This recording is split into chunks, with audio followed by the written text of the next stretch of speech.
Payot et la Fondation Payot pour la promotion de la lecture vous présente Marque-Page.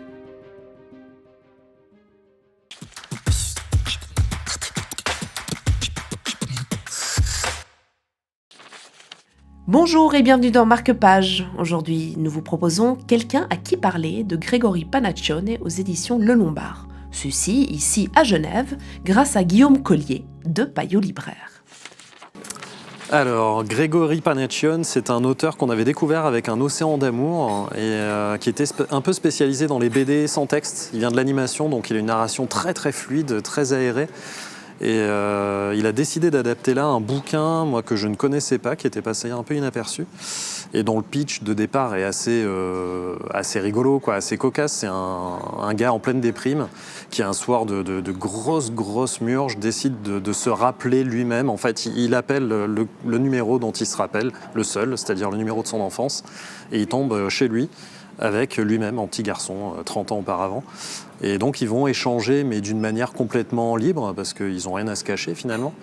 Et c'est assez rigolo, parce qu'on a à la fois le gamin qui est un peu déçu de voir ce que l'adulte est devenu, et puis l'adulte qui va essayer un peu de le pousser, de le motiver, de le booster sur certains trucs, notamment son attitude face aux autres, où il est assez timoré.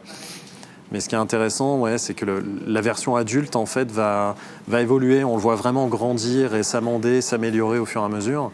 Et en même temps, il ne devient pas parfait, évidemment. Il fait ce qu'il peut, quoi. Donc c'est hyper touchant, c'est très très bien écrit.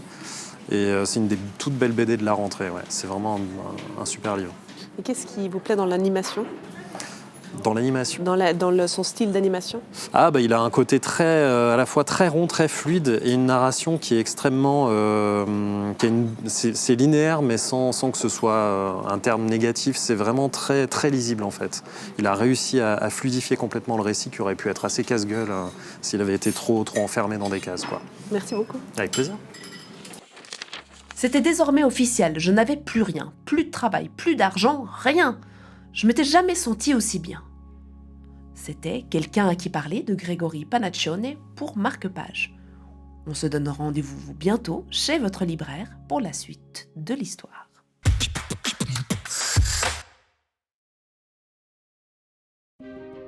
Payot et la Fondation Payot pour la promotion de la lecture vous ont présenté Marque-Page.